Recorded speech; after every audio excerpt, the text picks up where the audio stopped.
What you got on? Very nice suit. That's a very nice suit. That's a costume with a big sign on it that says arrest.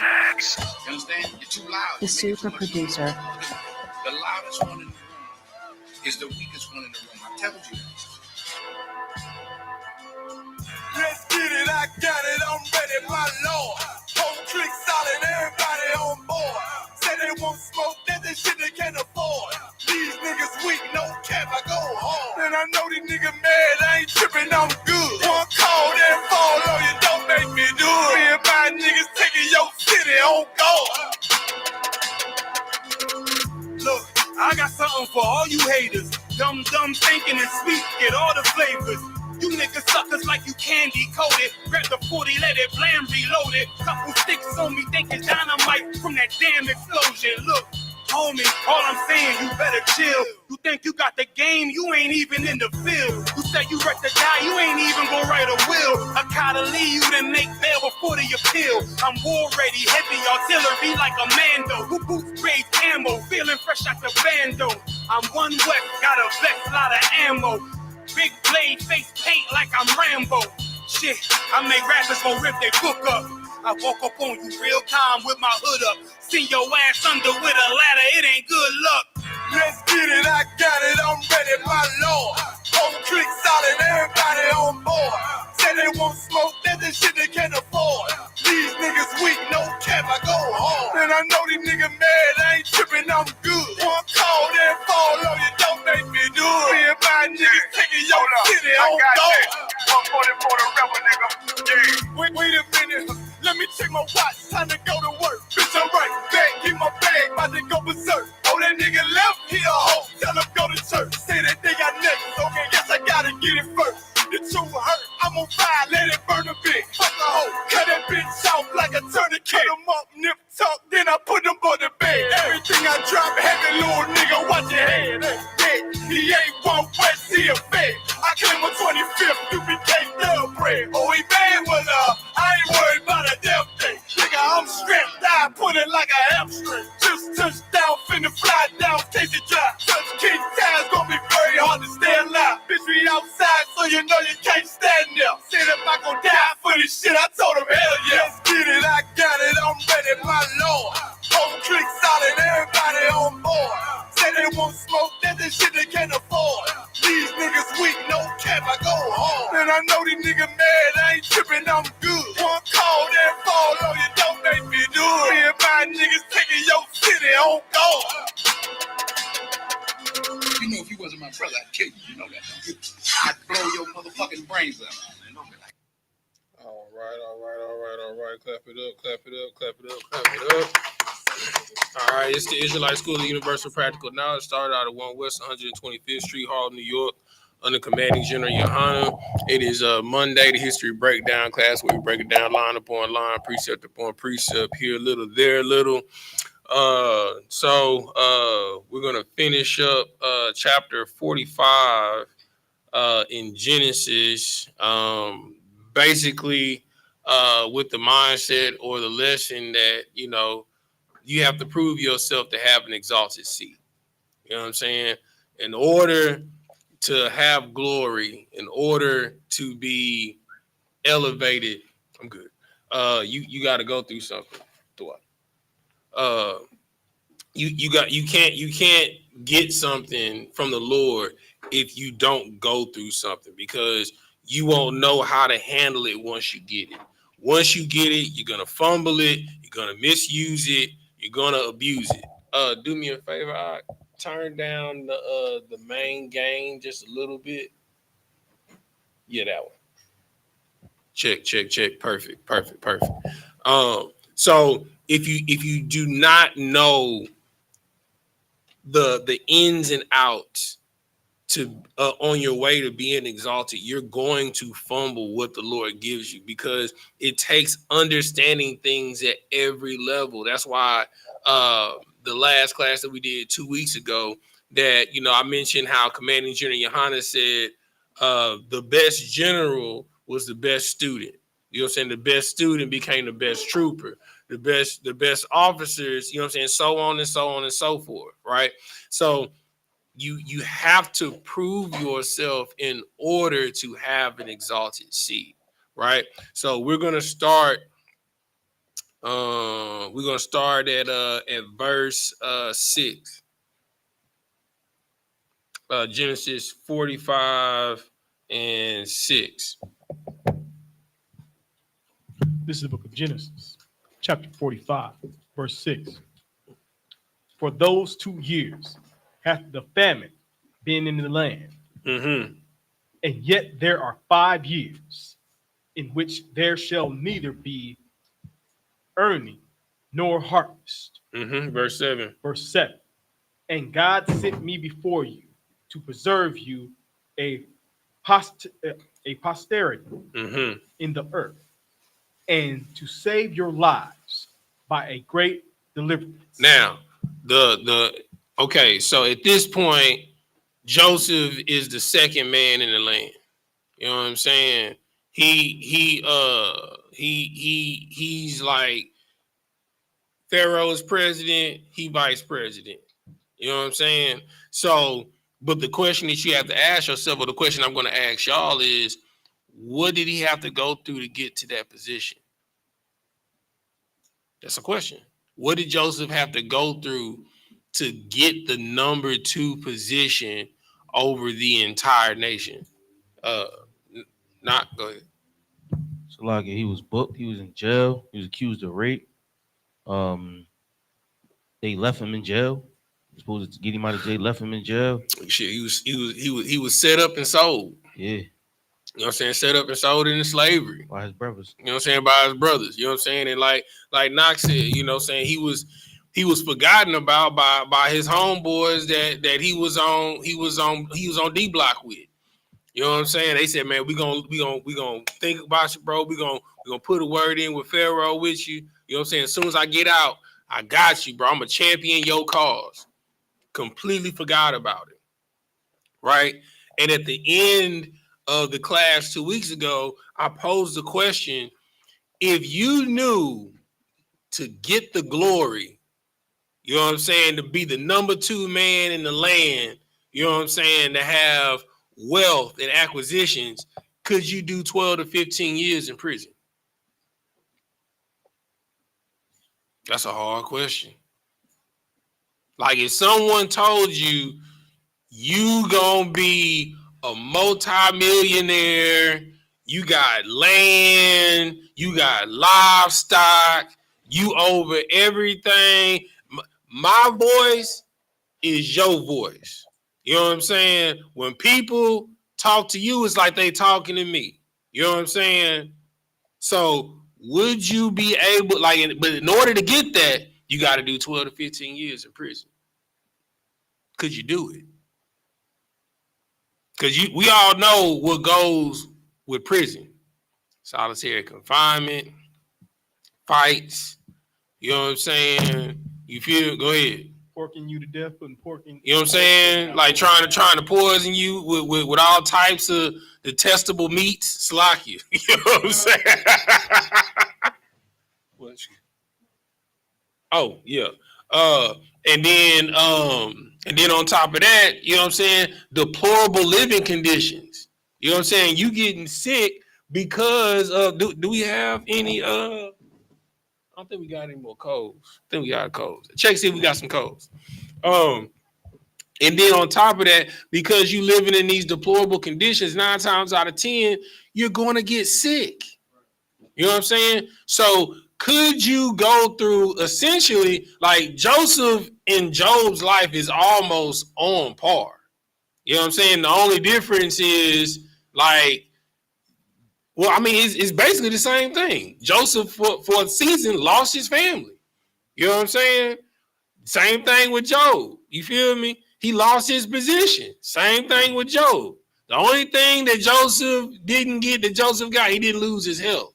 But at the end, because they stayed faithful, they got it all back and then some. You know what I'm saying? And then they put their family in a position to be exalted. So I ask again, would you be able to go through hell for 15 to 20? If somebody told you, yeah, man, you you're gonna be a star. You know what I'm saying? You gonna be that one in the kingdom. But in order to do it, you got to go through 12 to 15 years of hell on earth.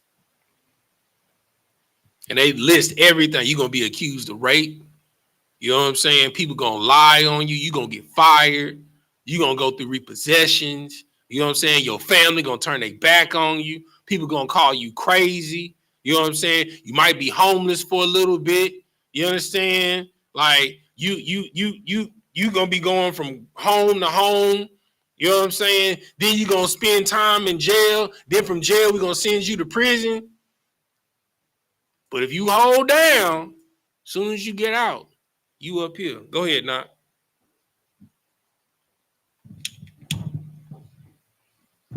If I could, it's heavy because in theory, that's what we do now. You know what I'm Right. saying? I mean, for a promise for a better future, we go through the hell. You know what I'm saying? Like, we all want to please the flesh, or we all want to, you know what I'm saying, submit to our flesh in some case, you know what I'm saying? Whether it be whatever your vice was, smoking weed, whatever, drinking, or going out clubbing, whatever the case may be. But we deny that, I mean, so we can be here. You know what I mean? If we go through the hell and the torment for one day, hopefully, you know what I'm saying, we can have a better position in life. And what's crazy is like if you pose that question to somebody up on the street, bro. Matter of fact, that should be the next poll question that we go out. He's like we find somebody that's smoking weed. But look, bro, if I told you right now, you can either have $1 million or smoke weed for the rest of your life. Which one you gonna choose? You know what I'm saying? You know, a lot of them be like, man, I can get $1 million. You know what I'm saying? I can get it. Nah, man, I'm gonna smoke this. I'm gonna smoke this Mary Jane, man. Exactly, bro. And it's something that's detrimental to you anyway. You know what I'm saying? The things that you going through, you understand, is to really prove if you're really capable. Because like anything the Lord gives you is not, he's not giving it just for you. It comes with weight. And you got to be able to stand up under that weight and not buckle an inch. Because when you get money or you get status or you get elevated, whatever you are, wherever you are, it's just going to get magnified. So if you was hiding that you was smoking weed and you just trying to do it a little bit on the side and you get elevated, you get money, that little bit going to turn into what? Big smoking weed. You know what I'm saying? If you was just, you know, knocking down a couple of females here and there and not doing right by them, when you get money, guess what's gonna happen? It's gonna elevate. You know what I'm saying? All status does is magnify what's inside of you. It can be for your benefit or for your detriment.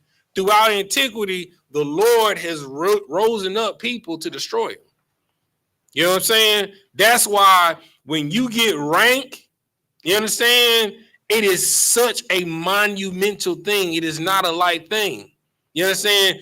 Joseph got elevated because he's been through everything. And then on top of that, when he got to that position, it was because of the vision that the Lord allowed him to interpret. He was like, okay, well, since the Lord told you that we gonna have a famine for 7 years, you know what I'm saying? But we gonna have a great bountiful harvest for 7 years. You gonna be over the harvest. You know what I'm saying? And that's the only reason why he letting you out of jail to work. And that is a powerful lesson. When you get rank, it's not to chill. It's because of the capacity of work that you're capable of doing. You understand? You think when Christ come back that he just coming to rule? No. When he first come back, it's work because he got to wipe out everything that's in the way. And then he got to establish all the trade routes to come into the kingdom of heaven. You know what I'm saying? All the ships for all the other nations to come and build the kingdom of heaven. You know what I'm saying? And then after they finish building the kingdom of heaven, you understand? He got to put them in their own land and establish, make sure that their governments is right in their land following the law, statute, commandments of the Most High's government. You understand? And by doing that, it's because of the sacrifice that you've made. Because you're going to be a shepherd of what's your rank? Right. You're gonna be over a county of 50 people. You know what I'm saying? Like, not could be over a city of 5,000. You know what I'm saying? But within his 5,000, you know what I'm saying? How many 50s is that? How many 50s is in 5,000? There you go. You know what I'm saying? How many thousands you got? 5. You know what I'm saying? This is the hierarchy of the government. You know what I'm saying? So when you get this rank, it's not to be like, oh, look at me. I'm a Theski. You know what I'm saying? No, you have the capacity to handle 1,000 men plus their families. So that could potentially be 3,000 people. You know what I'm saying? 5,000, that's potentially 15,000 people. You know what I'm saying? That's if they have one child and a wife. You know what I'm saying? That can double up quick. So when you get elevated, it is because of the possibility of what you're able to handle. All right. Give me this precept. Give me 1 Corinthians 10 and 13.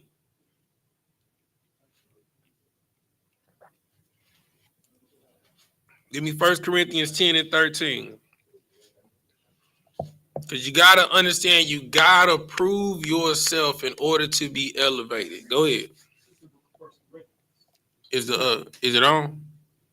Yeah.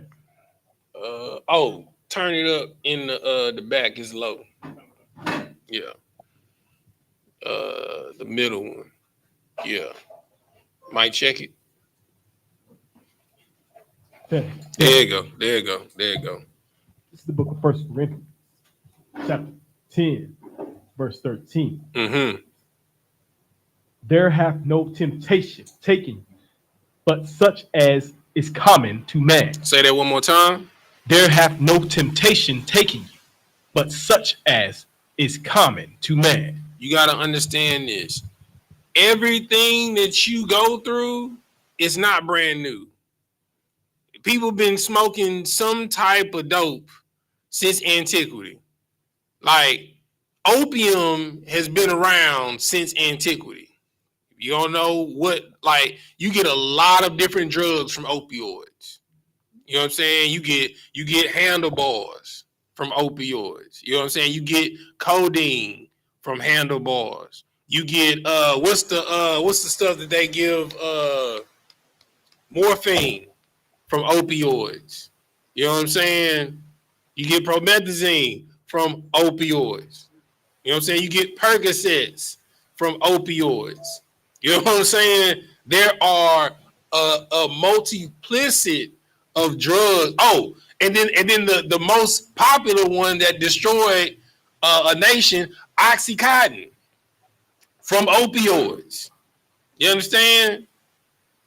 So drugs have been around since antiquity. There is nothing new under the sun. People have been getting drunk since you could ferment anything. You understand? So people have been whores and whoremongers since antiquity. People have been getting evicted and thrown out of their houses and families torn apart and torn asunder. People being fired from jobs since antiquity. There is no temptation that is common to man. There is nothing that you've gone through that nobody else hasn't gone through already. So that's the mindset that you got to have. When you have something that comes up as an opposition towards you or a hurdle towards you, the first thing that you got to think of, man, at least I know my pop, he didn't went through this. I know my mama didn't went through this. If they went through this and they on the other side of it and they got this, I can get through it. You know what I'm saying? In the school, well, this brother shared himself of this addiction. If he can do it, I can do it. You know what I'm saying? I can't count how many stories I've heard of brothers and sisters either been evicted or facing eviction. You know what I'm saying? And they got houses or new apartments. If they can go through it, you can go through it. You understand? We OD on convenience. To be in the spirit of the Lord is to live in a spirit of inconvenience. Brotherhood is inconvenient because it pops up at times when it is the most uncomfortable. You might get a call, you at home in your boxes with your wife, got your baby in one arm, you know what I'm saying? You trying to rock them to sleep. You know, you got to go on a mission and go pick something up from another city. You understand? Or a brother or a sister that doesn't have a husband, her car breaks down and she don't know how to change a tire.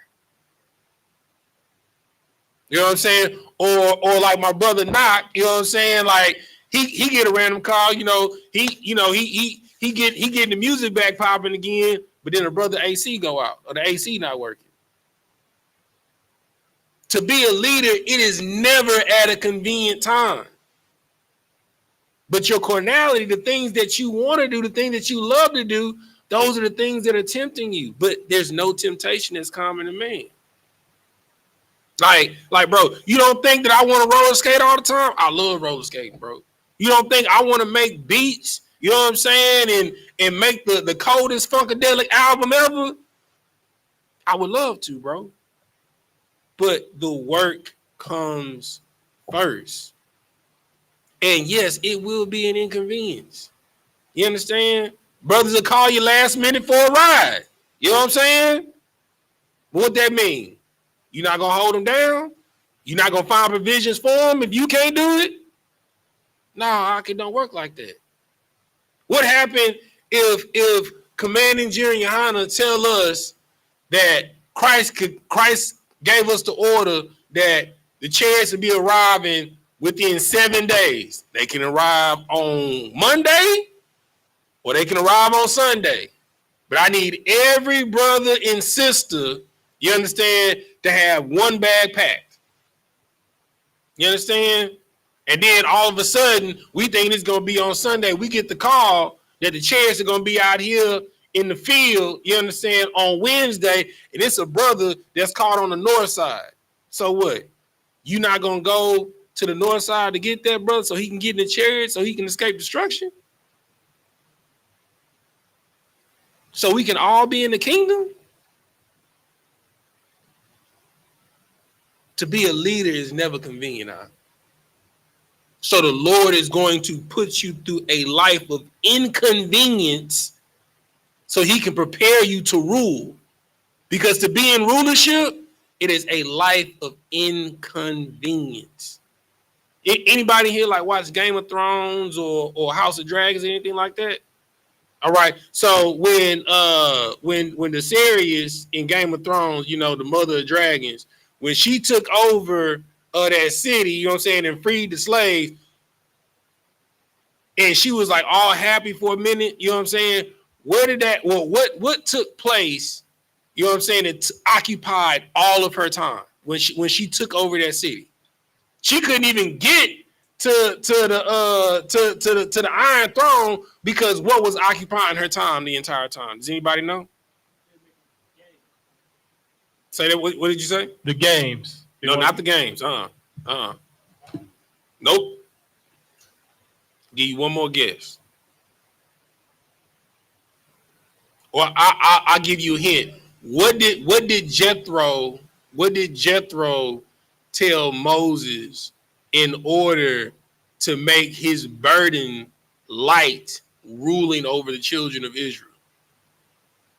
Go ahead. Salaki, if I may, sir, Jethro gave Moses the advice to appoint officers of tens and fifties and the hundreds. Why? So they could take the burden off of Moses, because what was he doing? he was trying to handle every single thing in the nation, all the situations, all the conflicts. Exactly. So when you become a ruler, So I don't has any of y'all ever watched a city council meeting before? Like with the where it has like the mayor and like his councilman and all of that to be a city councilman. Have you ever watched no, you said yeah? What's taking place in them city council meetings? They discussing ordinance provisions, anything that they can change as far as the city. You got chief of police. You got sometimes the city is that whoever's in charge of the prisons. A lot of people that deal with any type of fundraising departments or anything like that. Any type of people that's somebody in the city. They're trying to find a way to make provisions to change the city. All right, and after they discuss the business of the day, what happens when they open the floor? Everybody get to speak and say what they want to say. And they'll keep coming until the crows will come home. Right. You know what I'm saying? So you are constantly dealing day in and day out with the matters of the people. You understand? So to be in a position of rulership is to be in a constant state of inconvenience. You understand? You're the last person to eat because you got to make sure there are rations for everyone to eat. You understand? Now it may look, he a mayor, he got all these suits on and all this stuff, but you don't see the countless hours where he's sitting there with a migraine headache because Sister Agnes then came at least for 3 months straight talking about the potholes is down here on Elgin that still ain't been filled. You understand? And she coming week after week. You know what I'm saying? To the point to where he know her by name, her address, you know what I'm saying? The alderman in her county, you know what I'm saying? And the sheriff. That's what you're going to be dealing with. That's what it means to be a ruler. It's not, being draped in the finest linens and coming down and looking cool and, having the finest garments on. No, it's getting that phone call at 3, 4 in the morning, and you got to be attentive to what's going on. You understand? A problem happens, a domestic issue happens. You got to be ready to deal with the issue. That phone, you be sleep. Like I done seen Cap do it. It'd be 3, 4 in the morning. He'd be sleeping, check that phone. Shalom, Lord Christ.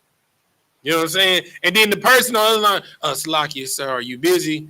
It's 3, 4 in the morning. He sleep. And you know what he says? Nah, go ahead. What's going on? You know what I'm saying? And you got to have a spirit of brotherhood. Even though it's like what Joseph went through, he had every right to be upset with his brothers. But in that moment when he revealed himself, it was a test, not only for his brothers, but for him. Because to be a leader, you don't have the luxury of being jealous. You don't have the luxury of being envious. It's about business. It's never personal. When you're judging a matter between two people, you know what I'm saying? That might be your homeboy. But in the situation where you can't deal the matter, guess what? You have to recuse yourself. That's why judges get recused, because they're compromised in the matter, because they can't be impartial.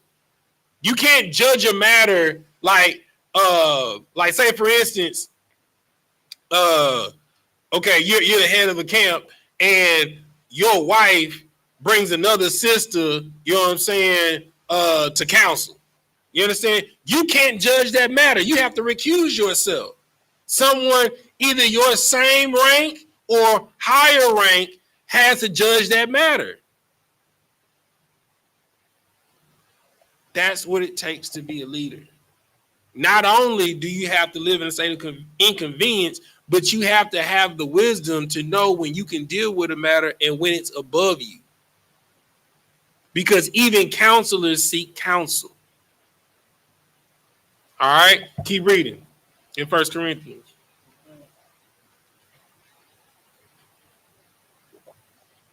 But God is faithful. But God is what? Is faithful. Mm-hmm. Who will not suffer you to be tempted above that ye are able. Say that one more time. who will not suffer you to be tempted above that ye are able. And in truth, we say two things when you go through something. It's either a test or it's a judgment. So if you're living righteous and you know that you haven't sinned, know that what you're going through is a test. So the first thing that comes to your mind should not be to complain. It should not be, the first thing that come out of your mouth shouldn't be this some bullshit. You understand? Because you should know off bat it's a test. You understand? Like, to whom much is given, much is required. You can't say you want the kingdom, you know what I'm saying? But you can't take your brother up the block. You know what I'm saying? You can't say you want the kingdom, you understand? But when your brother asks if he can get some snaps on the petrol because he got to take another brother and sister, you know what I'm saying, home, you understand? Because you asked him to, you can't be like, nah, I don't got it. Being a leader is about being inconvenienced. And understand this, whatever inconvenience comes your way, you can handle it. That's the mindset that you got to have. Okay, all right. It's not I can't, but how can I? When you change that mindset, when you change that statement, that's when you become a leader. This is the mind. Like when Joseph interpreted that dream, Pharaoh off top was like, okay, well, we're going to have 7 bountiful years, right? That's what you said. That's what your Lord said, right? That's what your God said, right? We're going to have 7 years of famine like we ain't never seen. That's what your God said. That's what you said, right? That's what you said your God said, right? Okay, no sweat. All right. So since your God said this, I'm going to put you over these 7 bountiful years to make sure that we got grain and corn to feed the entire nation for the 7 years of the famine. And you saw what I did to the baker, right? You know this grown man business over here, right? You understand? Because when they come, they're not coming to me. I'm gonna send them to you. And if you can't handle this grown man business, you know what I'm saying? It's like when he said, "Where you been, boy? Boy, remember what I told you, right?" Bah! You know what I'm saying? Woo! Look at you shaking. That's how the Lord is. He gonna give you a shot to lead. But when he take you out that position, best believe he gonna take you out. Because this is grown man business. The Lord does not play about his work. He is a merciful God.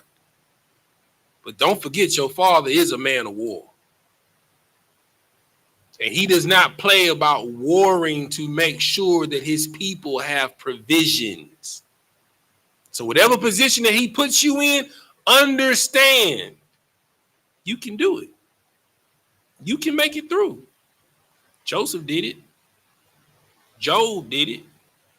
Hell, Jonah was in a big fish for 3 days. You know what I'm saying? Smelling like processed food in the stomach. Can you imagine how he smelled when he got spit out the stomach of that fish? Horrible. You know what I'm saying? So it's the mindset that you got to constantly have when situations arise up. And especially in this day and age with everything that's going on. It's a lot of tests that's going to be coming our way as a people, as a nation. You understand? In order for us to elevate, you need to get yourself in the mindset of sacrifice. You should be saving. You should be putting food up. You know what I'm saying? You should always have, you know, one thing that me and my wife, we pride ourselves on is to make sure that we got at least 6 cases of water in the house. That we got rolls of toilet paper in the house, cases of it. You know what I'm saying? Paper towels. The little small things that you don't think that you need, that when things get scarce, you need. So this is how you got to start thinking. Like if you a student and you want to be a trooper, this is how you got to start thinking. If you a trooper and you want to be an officer, this is how you got to start thinking. You got to stop thinking about yourself and thinking about others. Because what happens, like my wife made an excellent point on the way here. What happens when you've done all of this preparation, but then you got a brother or sister over here that didn't prepare? Could it be that the Lord made it to where you had these extra rations so that you can take on some other people? The Lord does not bless you strictly for yourself. Always remember that. He always blesses you to provide for others. If it's wisdom, he blesses you with wisdom to impart that wisdom on the others. So if you got the, what is the purpose of having the coldest breakdowns and nobody hears them? That's like not telling me what's the purpose of you having all these albums on your hard drive and nobody hears them. What's the point? What's the point of being the coldest boxer if you never stepped in the ring? You done all of this training, all of these hours, and you don't ever step in the ring? What's the point? This is the Israelite School of Universal practical knowledge. You have to know how to apply what you've practiced. This is cool until somebody says, I need. You understand? This is cool until somebody tell you, I need you to pull up. This is cool until somebody say, I need a ride. This is cool until somebody say, I need you to provide.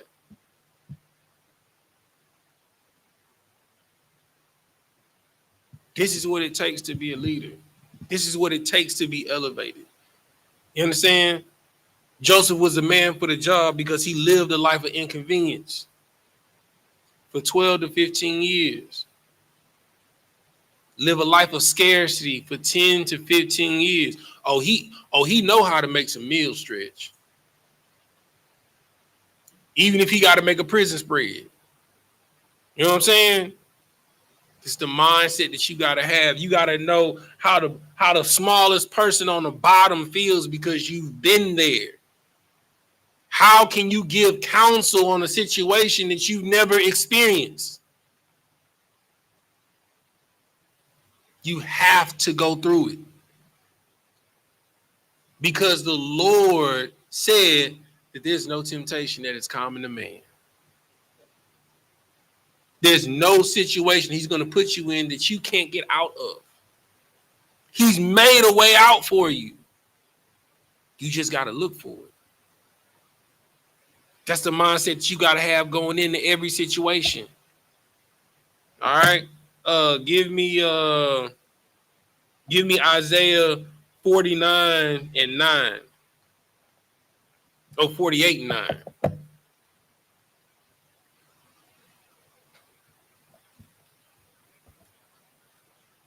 That furnace of affliction is real. This is the book of Isaiah, chapter 48, verse 9. Mm-hmm. For my name's sakes will I defer mine anger, Mm-hmm. and for my praise will I refrain from for thee, Mm-hmm. that I cut thee not off. Say that again. That I cut thee not off. So the Lord is going to refrain his anger. What is his anger? Does anybody know what his anger is?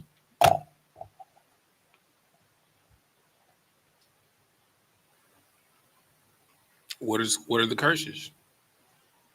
On curses in Deuteronomy. You know what I'm saying? But what are they? That's punishment. Judgment. Judgment. Right? So this is the Lord saying, you deserve to die. You understand? You deserve to perish off the face of the earth for the things, the atrocities that you've done. But I am going to refrain. I'm going to put my anger aside because I know what I put inside of you. And I'm going to pull what I put inside of you for my glory. Keep reading.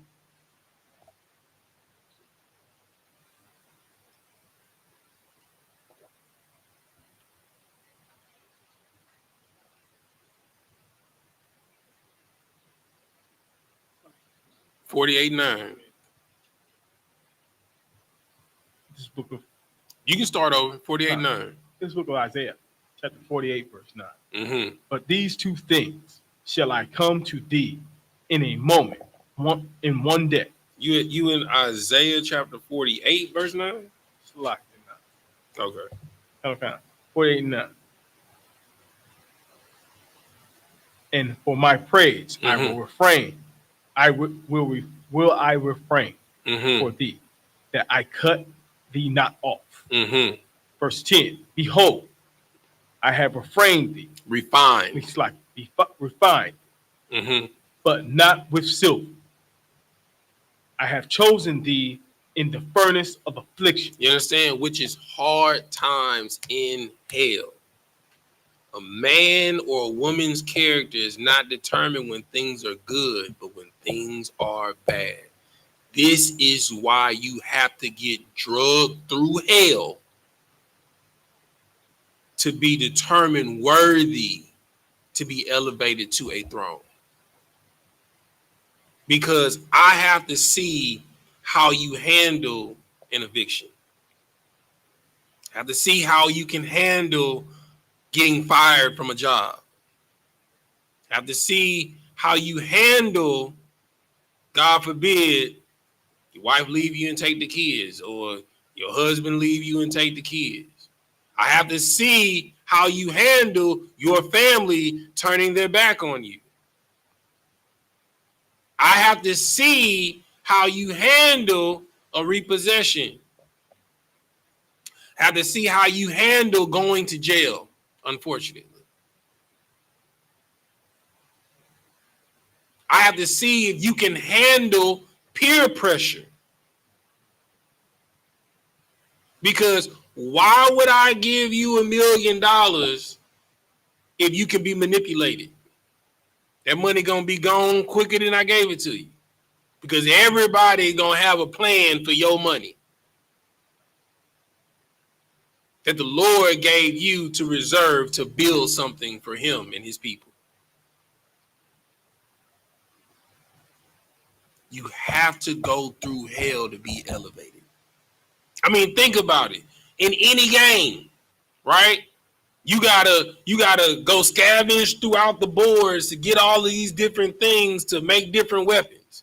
You gotta find all these different coins to buy different skill sets.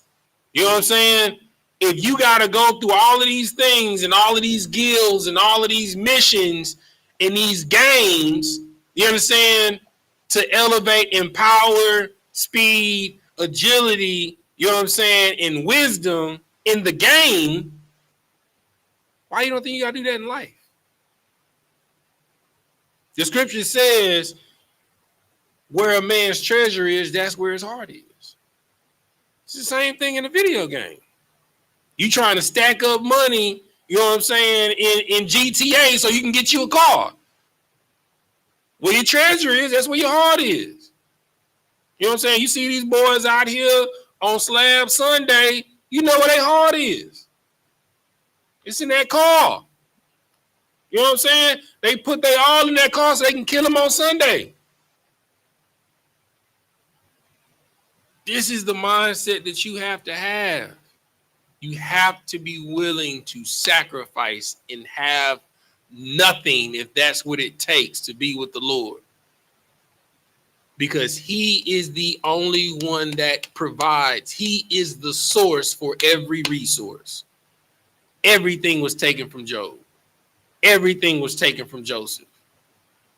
And the Lord restored it all in an inkling, as we're about to find out. All right, let's get back to it. We had 45 and 8. We're gonna run through this real quick.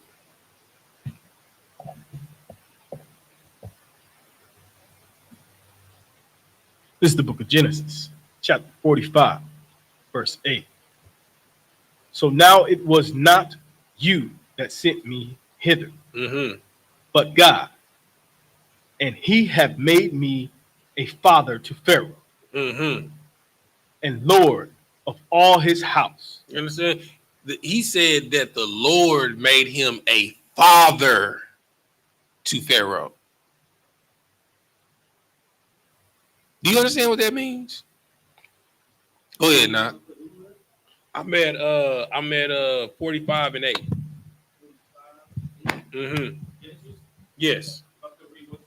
Go ahead. This is Genesis chapter 41, verse 40. Mm-hmm. He said, "And thou shalt be over my house."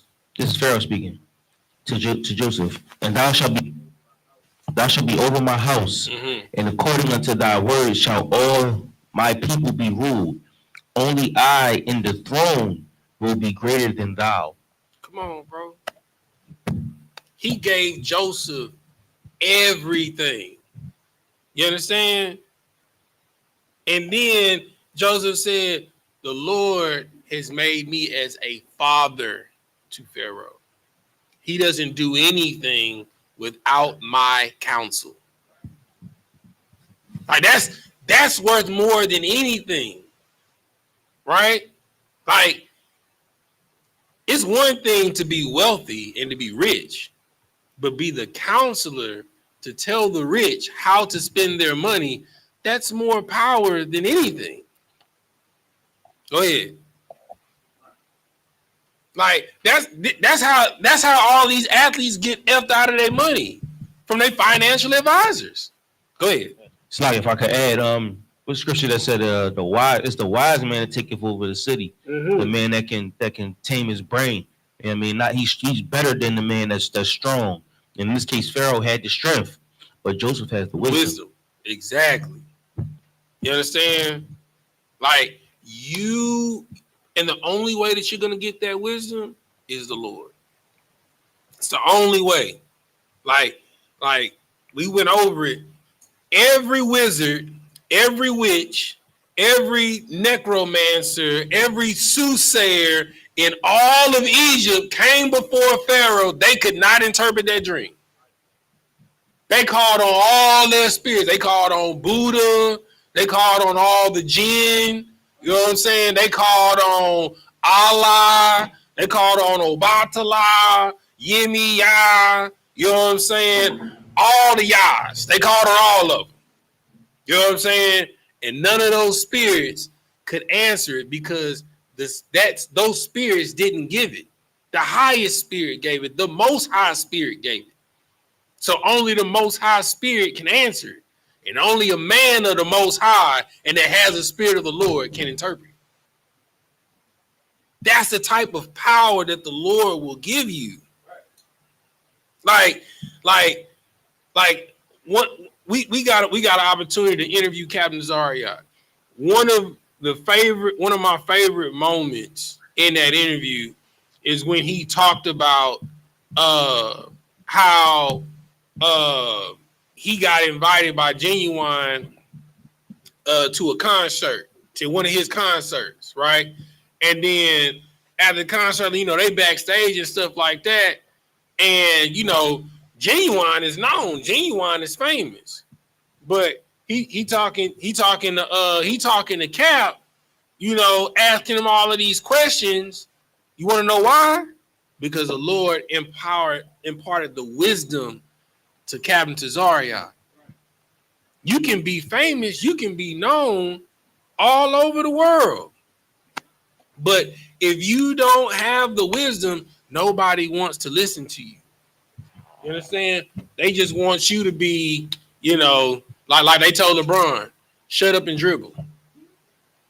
You know what I'm saying? LeBron was worth, he still is. It's a $90 million man. You know what I'm saying? The highest Nike contract to date. You know what I'm saying? At that time. Not including his other endorsements and his NBA deal. You understand? And then not to mention, this a grown man. You understand? This is a grown man. And this woman is telling this grown man, don't nobody want to hear what you got to say about George Floyd. Shut up and dribble. A black man died. And she told another grown man that was in mourning, Don't nobody want to hear about you mourning. Shut up and play basketball. That's crazy. Go ahead. And that's heavy because that's Willie Lynch. Come on. That's Willie Lynch. He said they're gonna give us men that are mentally weak but physically strong. Come on, and bro. She's empowering Willie Lynch by telling LeBron to just shut up and play ball. And you know what he did? Shut up and play ball. You understand? Like, bro, like you gotta understand. Like, but nobody will ever tell Trump to shut up and dribble. You want to know why? Because they feel Trump got some type of wisdom. You know what I'm saying? Nobody ever tell Obama to shut up and dribble. You want to know why? Because they think Obama has some type of wisdom. You understand? But they have the philosophies and the wisdom of this world, and it's foolishness to God. You understand? Because they'll throw their entire arsenal, you understand, at the army of the Lord and won't put a scratch in no armor. Because remember, the scripture says what took them 500 years to build, the Lord gonna destroy it in an hour. The wisdom of this world is foolishness to God. Like, they have monuments, you understand, from antiquity, where one stone setting is 100 tons. We have no crane work that can move anything that is that heavy. 100 tons. And to show you how, just to flex on how cold it was, it's not even the foundation. It's the 10th course. They got regular stones at the bottom. It was like, just a stunt. We're going to put these huge 100-ton bricks, you know what I'm saying, at the 10th course. That's crazy, huh? Go ahead. That's 1,000,000 pounds. We have no technology to this day that can pick and they left one of them laying in the quarry so you know where they got it from. We have nothing today that can pick up that stone that's in that quarry right now. 100 tons. We have nothing, no technology that can lift that up. We have no crane, no fulcrum, nothing. The wisdom of man is foolishness to God. Like, they've been talking about the pyramids since I was a kid. They still don't know how they built them. They don't even know where the quarry is for the stones they used to erect it.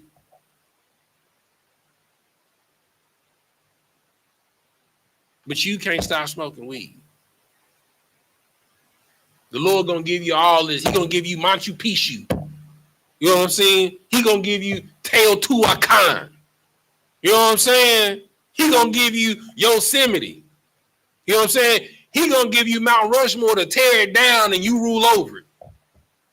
You know what I'm saying? He gonna give you the Yucatan Peninsula. You understand? But you can't stop smoking weed. You can't go without lights for 3 days without complaining on social media. You can't go and sit in jail for 3 days, even though you know you innocent. You know what I'm saying? Like, one of my mentors, you know what I'm saying? 'Cause I'm studying law right now. You understand? He says lawyers do 2 things. They test your resolve and they test your resources. You understand? They test your resolve and they test your resources. So resolve is, we're going to see if you really believe in what you're talking about. Yeah, you may be sovereign. Okay, cool.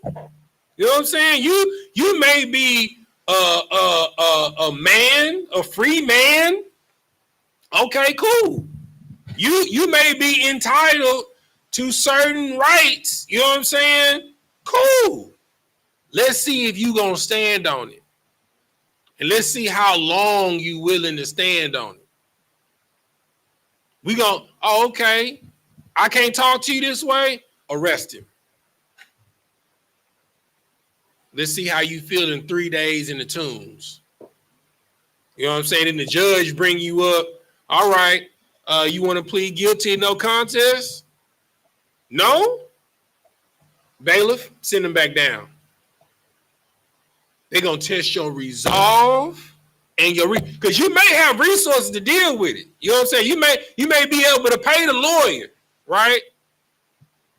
But you're going to get tired of sitting in jail. You're going to get tired of that prison food. You know what I'm saying? You're going to get tired because I don't know if you know, but it be 55 and 60 degrees sometimes in them jails. You know what I'm saying? In the winter. They have the air condition on at 50 and 60 degrees in the winter. And then in the summer, they cut the air off to test your resolve. See if you really believe it. If you really gonna stand on what you believe in. You know there's been innocent people that's been sent to the death chamber, right?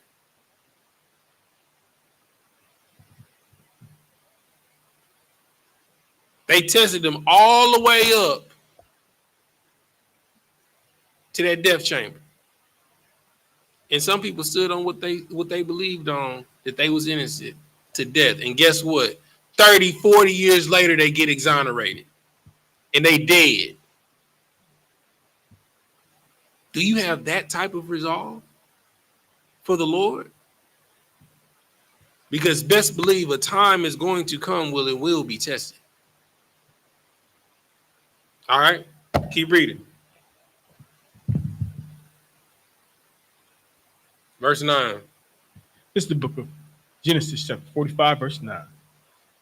Haste ye, and go up to my father, and say unto him, Thus saith thy son Joseph, God hath made me Lord of all Egypt. Come down unto me, tarry not. Bro, to be Pharaoh's Adawan is crazy.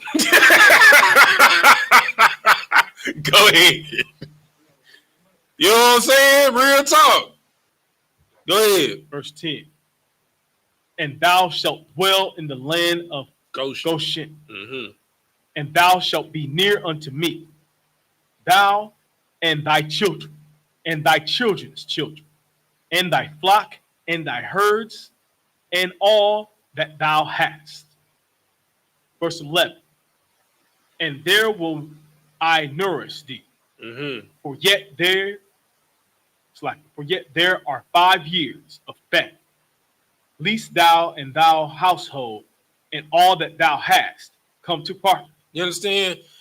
Like this is so in every family, right?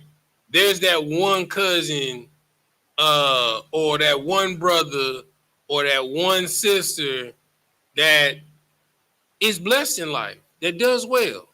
You know, they got a mansion out in River Oaks or out in Pearland, Sienna Plantation, and all of this. You know what I'm saying?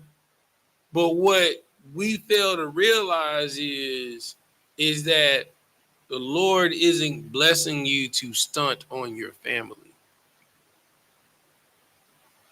9 times out of 10, the Lord is blessing you to be the patriarch or the matriarch of your family. So that through you understand, like the family reunions keep going because you have the provisions to bring the family together. You know what I'm saying? You got the provisions to get property to put your family up. You know what I'm saying? That's the purpose of it. The Lord does not bless you to be like, hey, man, look at these moistenites. You know what I'm saying?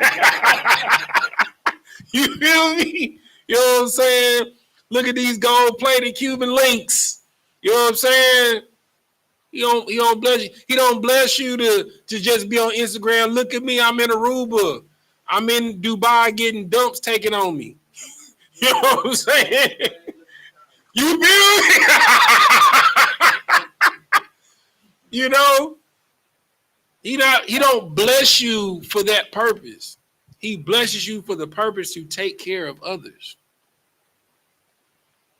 Because the ultimate lesson that most of us learn the hard way and in death is that it was never about you in the first place. And you find that out when you're on your deathbed and there's no one around you to send you off. Go to them old folks' homes. You understand? And look at those people that's just been abandoned by their family. And a lot of them got stories because they treated their family like trash. So much so, they just, we just going to pay up the bill. We don't want to deal with them. That's not how it's supposed to be. Keep reading. Verse 12. And behold. Sapar, hold Proverbs 16 and 7. Go ahead. And behold, your eyes see, and the eyes of my brother Benjamin, that it is my mouth that speaketh unto you. Mm-hmm. Verse 13. And ye shall tell my father of all my glory in Egypt, and of all that ye have seen. Mm-hmm. And ye shall haste and bring down my father hither. Mm-hmm. Verse 14. And he fell upon his brother Benjamin's neck, mm-hmm. and wept. And Benjamin wept upon his neck. Mm-hmm. Verse 15. Verse 15. Moreover, he kissed all his brethren and wept upon them. And after that his brethren talked with him. Now, you got to understand how powerful this is. All of his brothers except his little brother, because his little brother was like a baby, all of his brothers betrayed him. All of his brothers hated him. You know what I'm saying? All of his brothers plotted against him. You understand? They played a cruel joke on him, and then the Lord turned that joke on their head, and he ended up getting kidnapped. And then they lied on him. They lied and said that he was killed. They abandoned him. And yet and still, when the time came and it came back around, he saw his brothers again. He embraced them. He forgave them. And you know what he did after that? He served them. And he said, you go get my father and all of our household, all of our flocks. And you bring them here. Because the Lord has prepared me and elevated me to this moment to make sure that you don't die in poverty. That takes strength. See, to be a real follower of Christ, it takes monumental strength. You can't be weak in here. You understand? Like, if you can't give up weed, cocaine, and all of that, like, this ain't the place for you. Because we gonna be on your bumper every day. We gonna be on your road every day. Either to the point to whether you give it up or you leave. Because the Lord demands perfection in order to deserve his forgiveness. To be forgiven doesn't mean that you keep doing it. You have to stop. Because when Joseph saw his brothers, he didn't just be like, hey, bros, it's me. You know what he did first? He tested them to see if they still had that same spirit, or if they had a contrite spirit, if the Lord had broken them, if they had learned their lesson. Because as we said in previous class, the scripture says to do what? Test every spirit to know if it's of the Lord. Just because somebody IQ you to death don't mean they your brother. Just because somebody say they big homie you to death don't mean that they your homie. Just because somebody say, hey, look out, big bro, or look out, big sis, that don't mean that they your sister or your brother. You have to test them. The men that I follow and the men that I serve, the men that I walk with, they've been tested. The men that I trust, they've been tested. And the reason why they trust me is because I've been tested. And I'm continuously being tested. Who are you to think that you don't have to be tested? But you want a crown of glory? What is there to be glorified? What have you sacrificed? What have you lost? What have you fought for? Who have you put your life on the line for? Who have you given up your time for? What resources have you sacrificed? How many days have you gone without eating? How many days have you gone without power? Have you had to go out into the wilderness? Have you had to scavenge for your own food?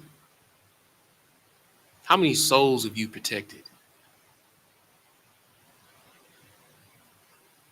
These are the questions that you have to ask yourself. And if you can't answer at least one of them, you're not doing enough. Do more. And even if you can't answer all those questions, guess what? Do more. There's more required of you. There's some country town that's waiting for you to take it for the Lord. Keep reading.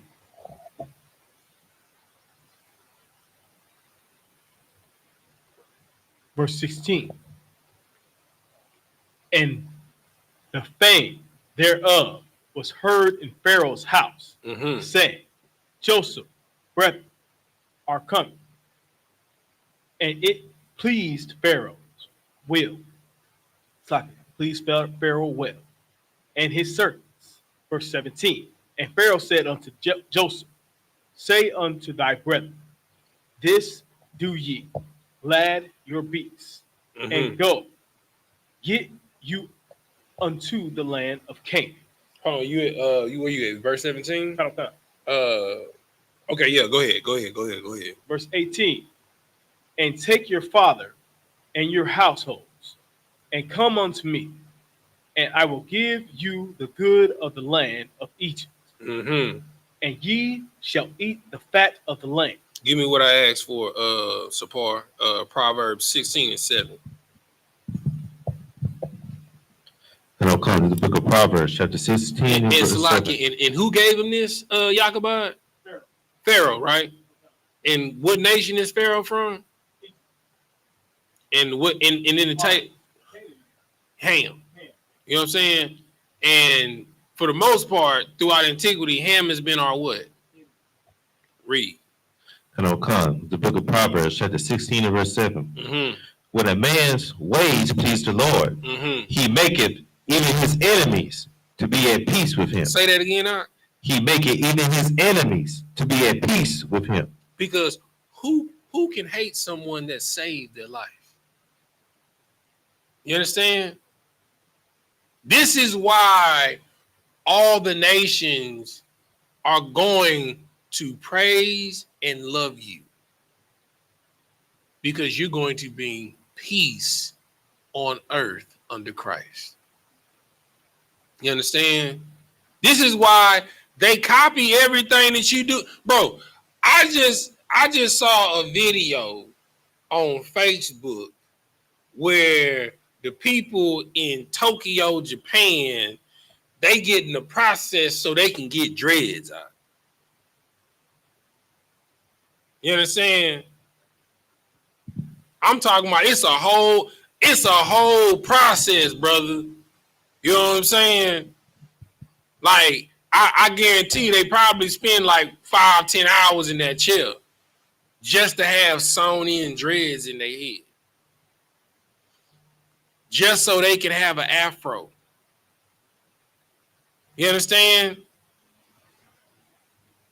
The Ammon and Moab, they run the hair and beauty for black people already.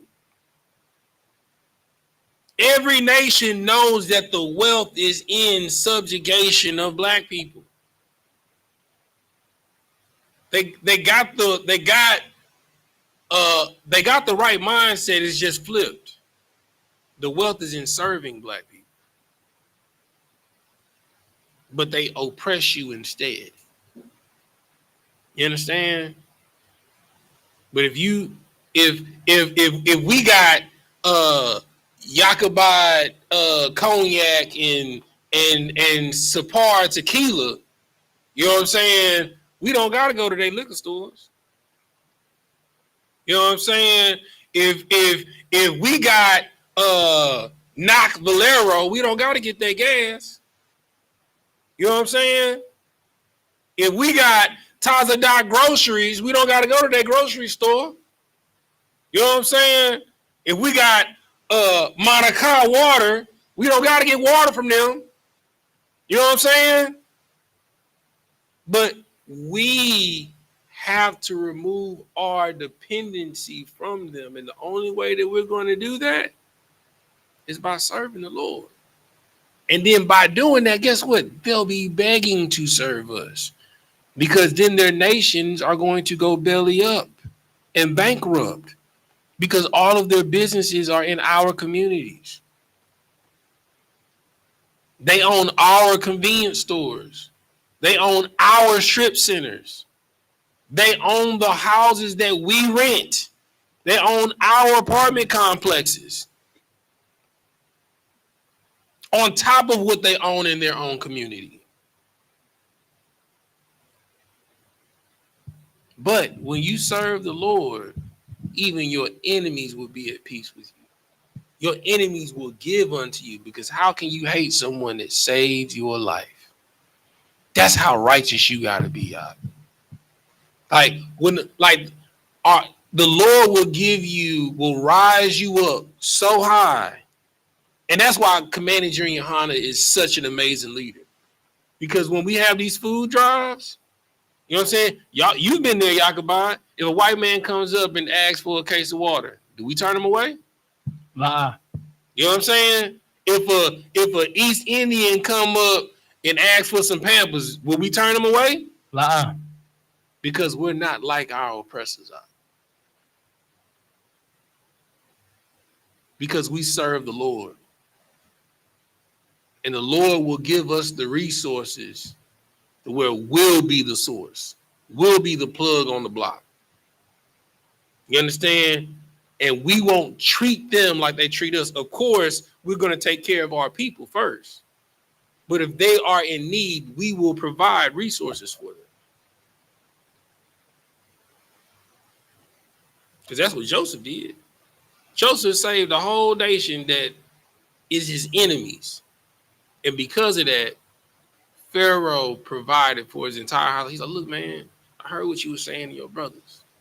You know what I'm saying? Like when your father get here, you know what I'm saying? They bring all the livestock, all the servants. Hey, look, man, like I want you to go up. I mean, you know the quarters that I be at, you know, when I look over all the land, man, I want you to look over all the land. I want you to find a spot for you and your people. Wherever it is, however plush it is, that's yours. That's you. Ain't nobody gonna bother y'all. Joseph had to go through hell for 12 to 15 years to give his family choice land. Are you willing to go through hell for your family? Everybody talks about generational wealth, but what if you have to sacrifice 45 to 60 years of your life to make sure that your family is set forever? And in this 45 to 60 years of your life, you're going to go through the most craziest hell. to where you gonna feel like you don't got no assurance of life. You gonna feel like the Lord ain't even there. But the way you know is, you want to know how? You didn't die. All you had was 50 cents, but somehow you ate today. You understand? You know you only had a quarter tank of gas, and you know it'd take half a tank for you to get to work and back. But somehow you got to work and you made it home. Even though I know you feel like you on the cusp of broken bedlam, but somehow the lights is on. Somehow, when you look in your refrigerator, it's not barren. There's no possible way for you to have what you have, but somehow you have it. I know your mind is plagued every day, but if you can only look at the days that you've survived, you'll know that the Lord is with you. Don't get so caught up in the moment. Sometimes you gotta time travel and look in the past and be like, well, damn.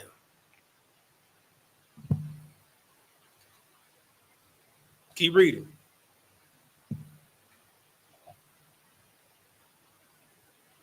We at 19. Okay. This is the book of Genesis, chapter 45, verse 19. Now thou art commanded. Sapar, get Psalms 37:16 for me. Now thou art commanded to do, it's like this do ye. Take your wagons out of the land of Egypt. Take you wagons. It's like, take you wagons out of the land of Egypt for your little ones and for your wives. Man, not only that, Pharaoh gave him the slave parade. Pharaoh gave him his chariots to go pick up his family. You know what I'm saying? The first fleet. You know what I'm saying? You feel me? Just think of like the president's roll car, you know what I'm saying, coming to pick up your entire family with Secret Service walking beside them. Go ahead, Knock.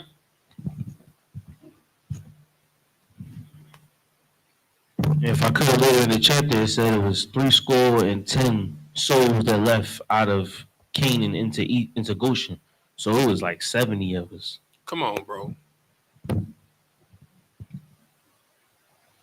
And you know, a chariot can probably hold 4 people comfortably if we thinking about the ones that be shown in the movies, them carriages. You know what I'm saying? 4 people comfortably. So that was a caravan, brother. You know what I'm saying? It looked like that scene out of Aladdin. Ali, you know what I'm saying? When he came in like he was Ali Ababa. You feel me? You know what I'm talking about? You know what I'm saying? They had a caravan of camels and carriages, baby. He said, get you. He said, get the first chariots, all right? Keep reading. And your wives, and bring your father, and come. Verse 20. Also, regard not your stuff, for the good of all the land of Egypt is yours. He told him to leave all your stuff at the house. You don't need to bring the pots. You don't need to bring the pans. You don't need to bring the urns and the clay vessels. You know what I'm saying? You don't gotta bring no clothes. You know what I'm saying? None of that. Leave it. Because the choice of the goods of the land of Egypt are yours. He had to go through hell for 12 to 15 years to be able to say, what you need? Oh, just go over there and go grab it, bro. You good? What you need, sis? Oh, it's right there. Go grab it. You good? You need some you need a refrigerator? Go down to Brian down at Lowe's tell them I sent you, you good. Just put it on my account. You good.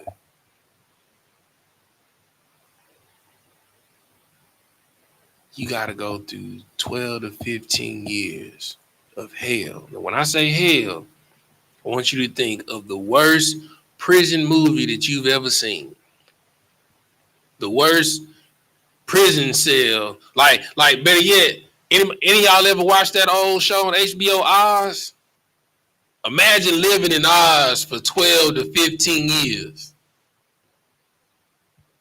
In your cell is somebody crazy like a YAHANNA. You know what I'm saying? You feel me? That dude that had that little beanie that was rolled up, cocked to the side, and you don't know how it stayed on his head. You know what I'm saying?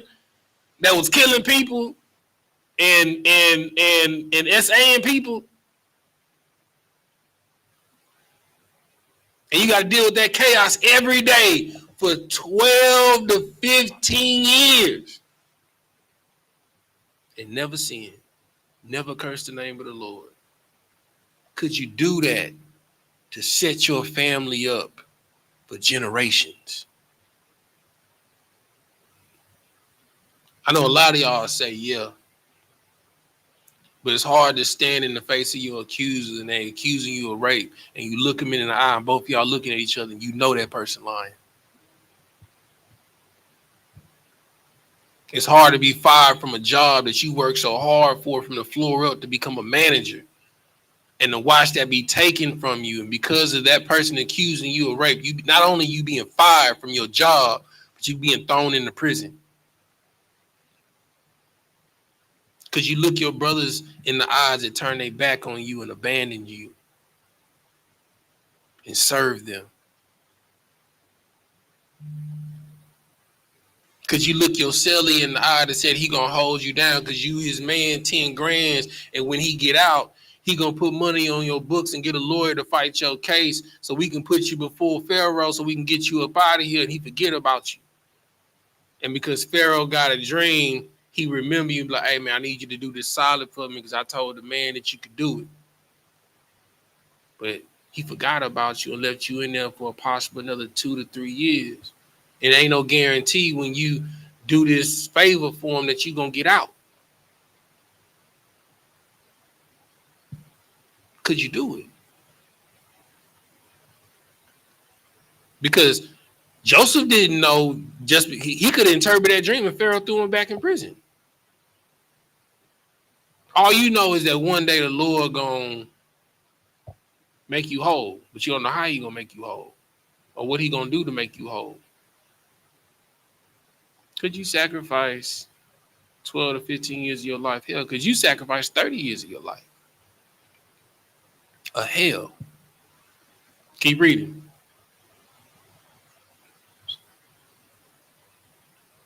Verse 21. And the children of Israel did not slacken, did so. Mm-hmm. And Joseph gave them wagons according to the commandment of Pharaoh, and gave them provisions for the way.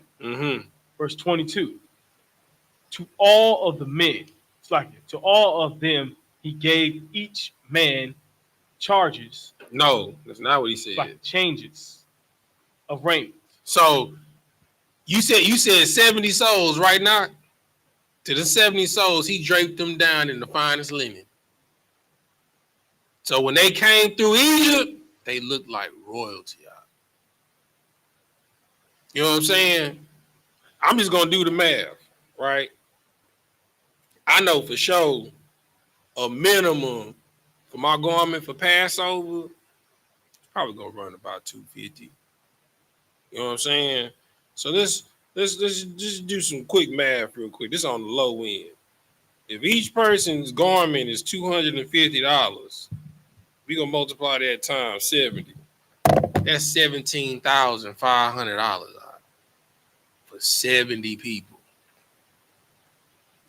Now, and you gotta have, let's see, okay, so it's 70. Let's divide that by 4. It's 4 people per chariot. That's 17.5. Let's just say 18 chariots. You know what I'm saying? So we gonna equate that, you know what I'm saying, to cars, SUVs. all blacked out Denali's. You know what I'm saying? And then you got service to protect them on the route. You feel me? Because, you know, people see, you know, 18 blacked out SUVs. They're going to be like, who is this? You know what I'm saying? So you got to have people there to protect, you know what I'm saying, the cargo. You know what I'm saying? The road. You feel me? So, and then you got to have gas for all of them too. And we traveling from another city to another city. You know what I'm saying? So to fill up, you know, the average tank of gas to fill up for an SUV, you talking about $100. You know what I'm saying? At least 77. I know in my work truck, and it's a Nissan Frontier, it takes 65 to fill it up. That's a little truck. You know what I'm saying? So that's another $1,800 to $2,000 just to gas up the whips. Could you do 15 to 20 years to be in position to do that for your family?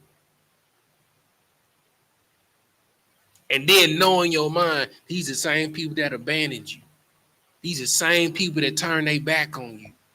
These are the same people that called you crazy because the Lord gave you a dream that you didn't ask for. Could you do it? And look them in the eye and hug them and embrace them. I miss you. I've been waiting on you. Remember when I told you about that 20 years ago? Then when I had that dream, it was about this moment. Look at you. Get up. I'm your brother. You don't got to bow to me, man. When they saw it, they was like, big homie. Big homie. That was me. I'm your little brother. But they couldn't recognize you because the Spirit of the Lord was on you. Keep reading. Verse 22. Hey, look. That boy, Baraiah, he dropped something heavy. He said them chariots back then was pulled by the finest horses. You know what I'm saying? So you know they costed a pretty penny. And we already did the breakdown on the agriculture, you know what I'm saying, when Jacob came back to his home. Go ahead, keep reading. Okay.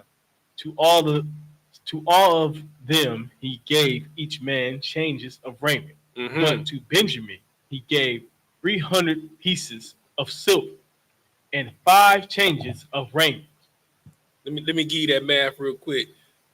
Silver right now is at $27 an ounce times 300.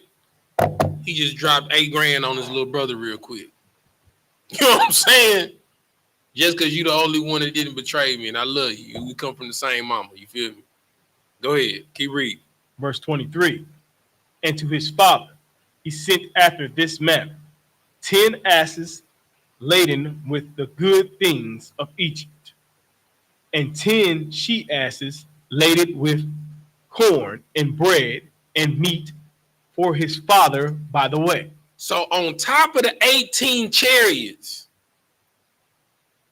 he got 20 pieces of livestock carrying goods for the family ahead of him. Brother, that's a long line, brother. You looking like royalty. Keep reading. Verse 24. So he sent his brethren away, and they departed. And he said unto them, see that ye fall not out by the way. Oh, give me what I asked for, support. Cont. This is the book of Psalms, chapter 37 and verse 16. Mm-hmm. A little that a righteous man have is better than the riches of many wicked. Say that one more time, Mark. A little that a righteous man have is better than the riches of the wicked. All right. Do you know that wealthy people are envious of mediocre people that are happy over the little things that they have and they have mass wealth and they can get anything that they want, they don't. It plays their mind like, I know how much you make, God. Like, bro, you make 45,000 a year, bro. Shoot, I spend that a month. I see you with your kids, your family, and how happy you are with your wife. Man, bro, I don't understand. Because me, with all I have, being in your condition, and what you have, and what you don't have, I commit suicide. It blows their mind out. For you to have so little and to be able to do so much. That's how you know that we're the children of the Most High God. Keep reading. Verse 24. So he sent his brethren away, and they departed. And he said unto them, see that ye all, see that ye fall not out by the way. Mm-hmm. Verse 25. And they went up out of Egypt, and came into the land of Canaan unto Jacob their father. Verse 26. Mm-hmm. And told him, saying, Joseph is yet alive, Mm-hmm. and he is governor over all the land of Egypt. Mm-hmm. And Jacob's heart failed, for he believed them not. Now, I want you to put something into perspective, right? Think of the person in your life that you lost, that you loved, that was like your heart. You know what I'm saying?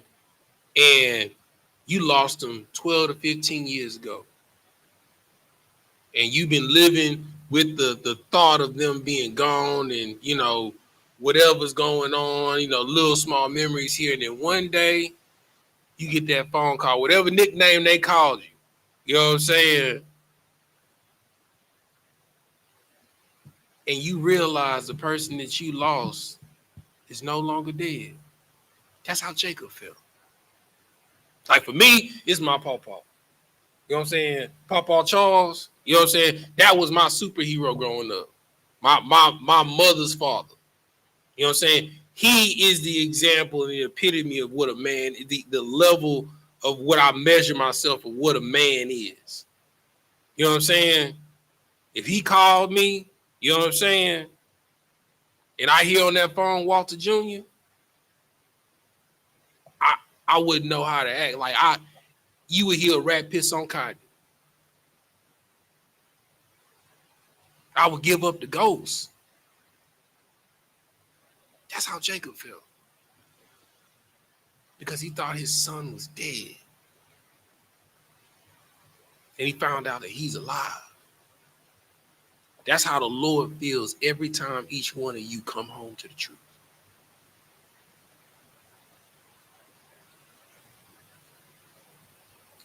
Michael or Raphael or Gabriel be like, hey,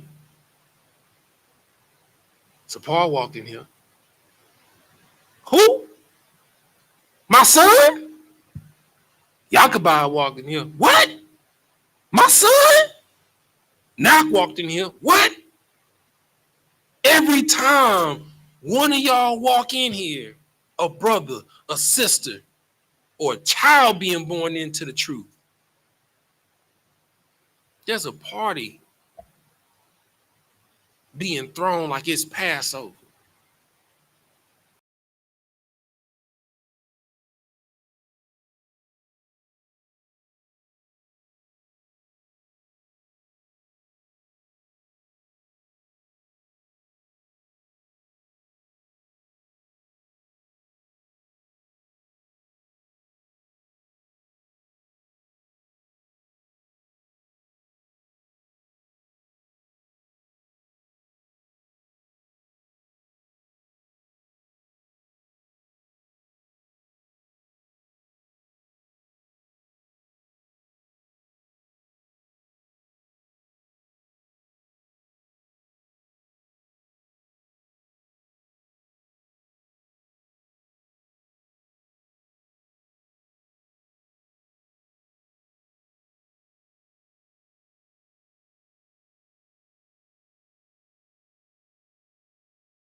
So, Lord, if I could, this is Luke chapter 15, verse 10. Mm-hmm. Likewise, I say unto you, there is joy in the presence of the angels of God over one sinner that repenteth. If you could, Baba Rashad, read that one more time. Okay. Luke chapter 15, verse 10. Likewise, I say unto you, there is joy in the presence of the angels of God over one sinner that repenteth. Come on, man. So what are we waiting on? Hey, in the words of General Muhammad, I put the blunt down. You understand? Brother, stop being a whoremonger. Stop making our daughters whores.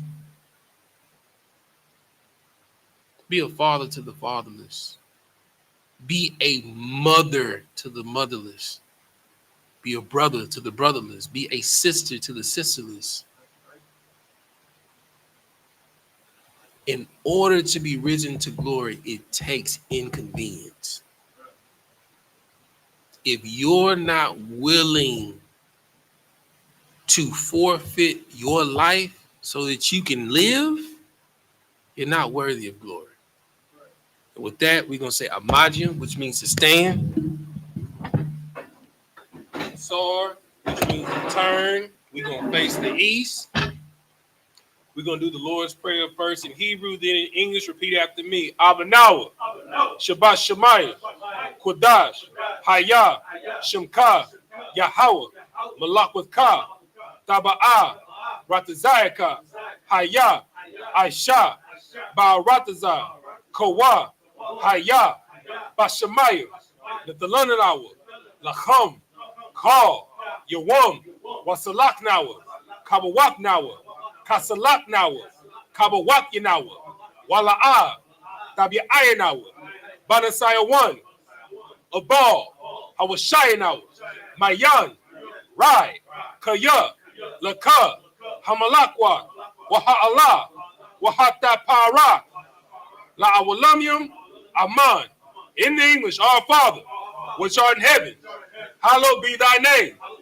Yahweh, thy kingdom come, thy will be done in earth as is in heaven.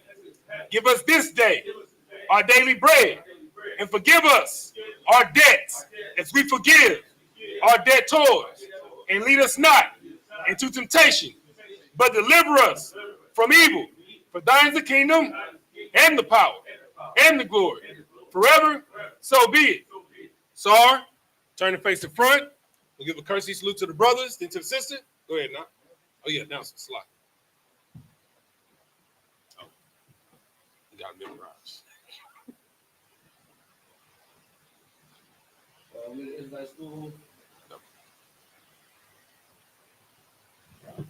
With the Israelite School of Universal Practical Knowledge out of 1 West 125th Street, Harlem, New York.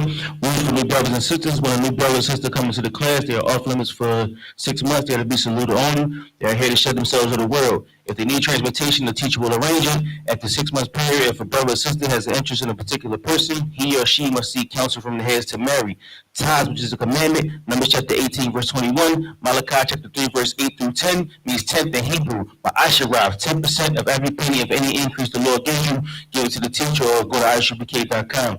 Priest run, free will offering for the priest, not mandatory. Whatsoever amount you would like to give, or whatever size bottle. Upcoming Holy Convocation is the Feast of First Fruits, October 2nd. You can find it in Leviticus chapter 23. If you want to be a trooper in the school, start wearing all black boots, shirt, pants, headband, and scarf. That includes security announcements. All right. So with that, Bada Shabbat, Majin, Ra, Yahweh Shem Yahweh Shah Brakatah, Yadmatah, Sar, turn to face sister, individual, Bada Shabbat, Majin, Ra, Yahweh Shema Thabah Shem Yahweh Shah, Yadmatah, dismiss.